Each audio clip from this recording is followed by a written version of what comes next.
بسم اللہ الرحمن الرحیم۔ NM سپیکر کے سامعین السلام علیکم۔ سامعین، قرآن مجید اللہ پاک کی طرف سے نبی کریم صلی اللہ علیہ وآلہ وسلم پر نازل کی جانے والی آخری کتاب ہے، جو آپ صلی اللہ علیہ وآلہ وسلم پر وقتاً فوقتاً حالات کے مد نظر نازل کی گئی۔ سامعین، آج کی اس ویڈیو میں ہم سورۃ النساء کی دیگر کچھ آیات کی شان نزول کا ذکر کریں گے۔ تو سامعین، ویڈیو کی جانب بڑھنے سے پہلے ہم آپ کا وقت ضائع نہیں کرنا چاہیں گے، لیکن آپ حسب روٹین چند لمحے نکال کر یہ چینل سبسکرائب کر لیجئے تاکہ آپ کو بر وقت اپڈیٹس ملتی رہیں۔ بسم اللہ الرحمن الرحیم۔ آیت نمبر 78۔ ابو صالح کی روایت میں ابن عباس رضی اللہ تعالی عنہ کا قول ہے کہ جنگ احد میں شریک ہونے والوں میں سے کچھ مسلمانوں کو جب اللہ تعالیٰ نے شہادت نصیب کی تو جہاد سے پیچھے رہ جانے والے منافقوں نے کہا کہ اگر جنگ میں شہید ہونے والے بھائی ہمارے پاس ہوتے تو وہ نہ مرتے اور نہ قتل ہوتے۔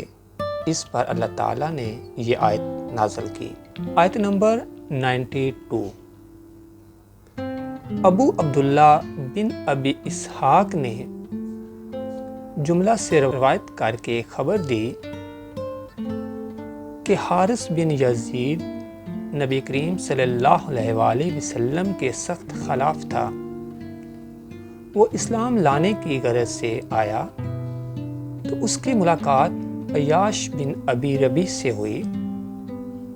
حارث اسلام قبول کرنے کا ارادہ رکھتا تھا اور عیاش کو اس کا پتہ نہ تھا، چنانچہ عیاش نے اسے قتل کر دیا۔ اس پر اللہ تعالیٰ نے یہ آیت نازل کی۔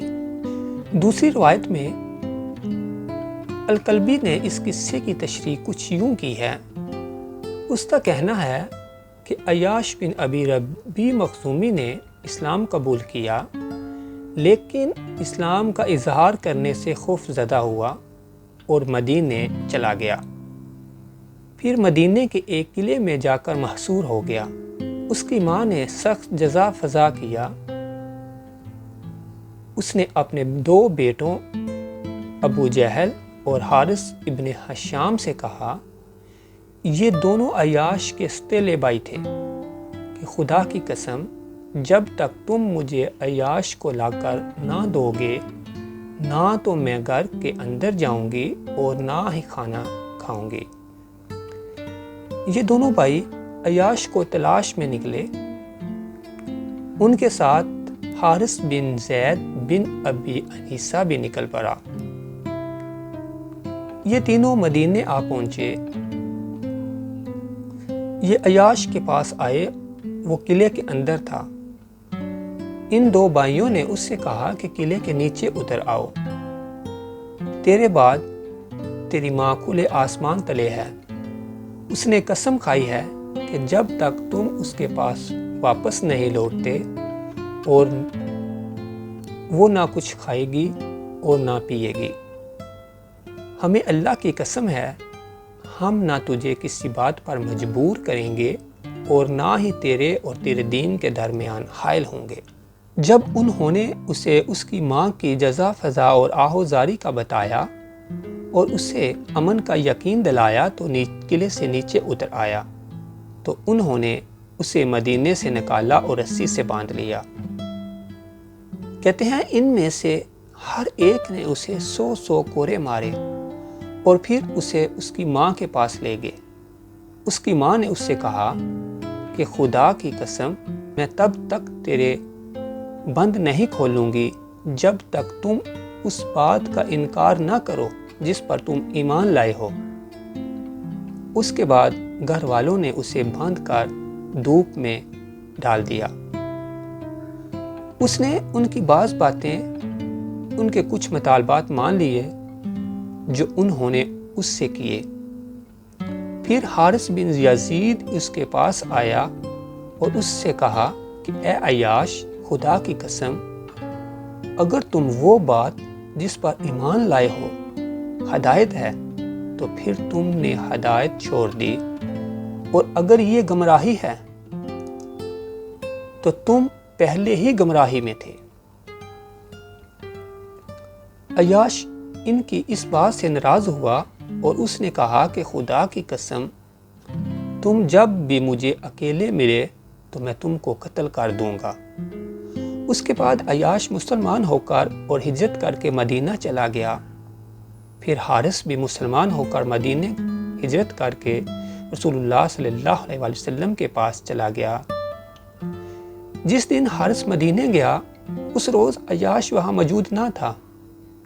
اسے حارث کے مسلمان ہونے کا پتہ نہ چلا۔ ایک دن جب وہ قبا کی پشت کے جانب جا رہا تھا تو اسے حارث بن یزید نظر آیا۔ جب اس نے اسے دیکھا تو اس پر حملہ کر دیا اور اسے قتل کر دیا۔ لوگوں نے اس سے کہا کہ تم نے یہ کیا کام کیا؟ یہ تو مسلمان ہو چکا تھا۔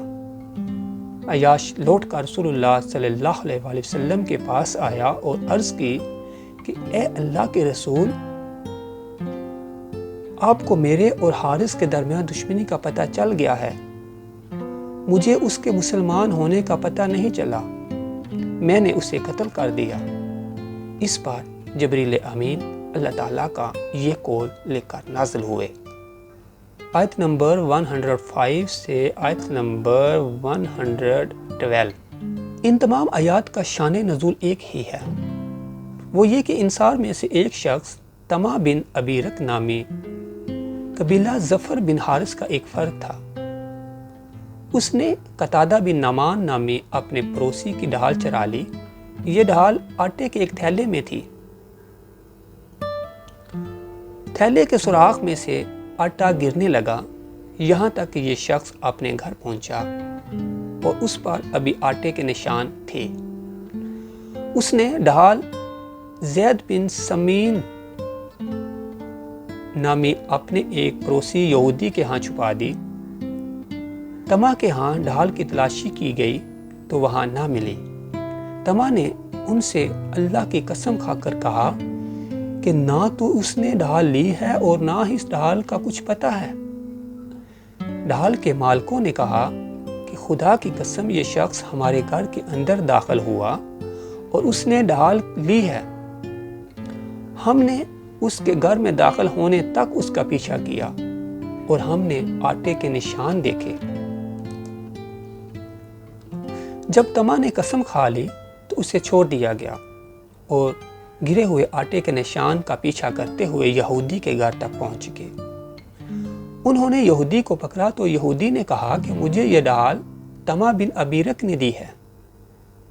اس پر کچھ یہودیوں نے گواہی بھی دی۔ بنو ظفر کے لوگوں نے جو طمع کے قبیلے والے تھے کہا کہ ہمارے ساتھ رسول اللہ صلی اللہ علیہ وآلہ وسلم کے پاس چلو۔ چنانچہ انہوں نے آقا رسول اللہ صلی اللہ علیہ وآلہ وسلم کو احوال سنایا اور آپ صلی اللہ علیہ وآلہ وسلم سے اپنے ساتھی کی طرف سے بحث و مباحثہ کرنے لگے۔ انہوں نے آپ سے کہا کہ اگر آپ ایسا نہیں کرتے تو ہمارا ساتھی ہلاک ہوتا ہے اور اس کی فضیحت ہوتی ہے۔ دوسری طرف یہودی چھوٹ جاتا ہے۔ رسول اللہ صلی اللہ علیہ وآلہ وسلم نے ایسا کرنا چاہا۔ آپ کا رجحان بھی ان کی طرف تھا، یعنی یہودی کو سزا دی جائے۔ اسی سنا میں اللہ تعالیٰ نے یہ آیت نازل کی۔ آیت نمبر 127۔ ابو بکر احمد بن حسن القاضی نے خبر دی کہ حضرت عائشہ رضی اللہ تعالی عنہا نے کہا کہ پیر لوگوں نے رسول اللہ صلی اللہ علیہ وآلہ وسلم سے فتویٰ پوچھا اس آیت کے نزول کے بعد ان عورتوں کے بارے میں، تو اس پر اللہ تعالیٰ نے یہ آیت نازل کی۔ حضرت عائشہ رضی اللہ تعالی عنہا فرماتی ہیں کہ تم پر کتاب میں جو کچھ پڑھا جاتا ہے سے مراد اس آیت سے پہلے والی آیت وَإِنْ خِفْتُمْ أَلَّا تُقْسِطُوا فِي الْيَتَامَى ہے۔ حضرت عائشہ رضی اللہ تعالی عنہا نے کہا کہ اللہ تعالیٰ نے ایک دوسری آیت میں کہا وَتَرْغَبُونَ أَن تَنْكِحُوهُنَّ، تم میں تمہیں تمہاری زیر کفالت قلیل المال و جمال یتیم لڑکی سے نکاح کرنے کی ترغیب دی ہے۔ انہیں اس بات سے منع کیا گیا کہ وہ یتیم عورتوں کے مال و جمال کی خاطر ان کے ساتھ شادی کرے، الا یہ کہ وہ ان سے بے رغبتی کی صورت میں ان کے ساتھ انصاف کرے۔ اس حدیث کو امام مسلم نے حرملہ سے اور اس نے ابن وہب سے روایت کیا ہے۔ آیت نمبر 148۔ مجاہد کا قول ہے کہ ایک شخص کسی قوم کے ہاں بطور مہمان آیا، انہوں نے اس کے ساتھ برا سلوک کیا، اس نے ان کی شکایت کی، اس پر اللہ تعالیٰ نے یہ آیت نازل کی جس میں اسے شکایت کرنے کی اجازت دی گئی۔ آیت نمبر 153۔ یہ آیت یہود کے بارے میں نازل ہوئی۔ انہوں نے نبی کریم صلی اللہ علیہ وآلہ وسلم سے کہا کہ اگر آپ صلی اللہ علیہ وآلہ وسلم نبی ہیں تو ہمیں آسمان سے یک بارگی ایک کتاب لا کر دیں جس طرح حضرت موسیٰ علیہ السلام لے آئے۔ اس پر اللہ تعالیٰ نے یہ آیت نازل کی۔ آیت نمبر 171۔ یہ آیت نصارہ کی کچھ جماعتوں کے بارے میں نازل ہوئی ہے۔ جب انہوں نے کہا تھا کہ حضرت عیسیٰ علیہ السلام ابن اللہ یعنی اللہ کے بیٹے ہیں تو اللہ تعالیٰ نے یہ آیت نازل کی۔ القلبی کا قول ہے کہ وفد نجران نے کہا کہ اے محمد صلی اللہ علیہ وآلہ وسلم، آپ صلی اللہ علیہ وآلہ وسلم ہمارے صاحب پر عیب لگاتے ہیں۔ آپ نے پوچھا کہ آپ کا صاحب کون ہے؟ انہوں نے جواب دیا کہ عیسیٰ۔ آپ نے ان سے پوچھا کہ میں ان کے بارے میں کیا کہتا ہوں؟ انہوں نے جواب دیا آپ انہیں اللہ کا بندہ اور رسول کہتے ہیں۔ آپ نے فرمایا کہ یہ تو ان کے لیے باعث سے اور بات نہیں ہے کہ وہ اللہ کے بندے ہیں، یعنی ان کے لیے اللہ کا بندہ ہونا کوئی عیب اور آر کی بات تو نہیں۔ اس پر یہ آیت نازل ہوئی۔ آیت نمبر 176۔ ابو عبد الرحمن بن ابی حامد نے جملہ سے روایت کیا، اس نے کہا کہ میں ایک دفعہ بیمار ہو گیا تو رسول اللہ صلی اللہ علیہ وآلہ وسلم میرے ہاں تشریف لائے۔ میری 7 بہنیں تھیں۔ آپ صلی اللہ علیہ وآلہ وسلم نے میرے چہرے پر پھونک ماری تو مجھے افاقہ ہوگا۔ تو میں نے عرض کیا کہ اے اللہ کے رسول، میں اپنی بہنوں کے لیے وراثت کے 2/3 حصے کی وصیت کرتا ہوں۔ آپ صلی اللہ علیہ وآلہ وسلم نے فرمایا کہ کم کرو۔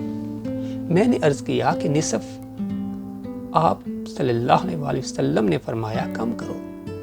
اس کے بعد آپ صلی اللہ علیہ وآلہ وسلم تشریف لے گئے اور مجھے چھوڑ گئے۔ راوی نے کہا کہ آپ صلی اللہ علیہ وآلہ وسلم دوبارہ تشریف لائے اور مجھ سے فرمایا کہ اے جابر، میرے خیال میں تم اس بیماری میں فوت نہیں ہوگے۔ اللہ تعالیٰ نے وحی نازل کی جس میں تمہاری بہنوں کے حصے کو بیان کیا ہے، تم اپنی بہنوں کو 2/3 حصے کی وصیت کرو۔ حضرت جابر رضی اللہ تعالی عنہ کہا کرتے تھے کہ یہ آیت میرے بارے میں نازل ہوئی ہے۔ صدق اللہ العظیم و صدق رسولہ النبی الکریم۔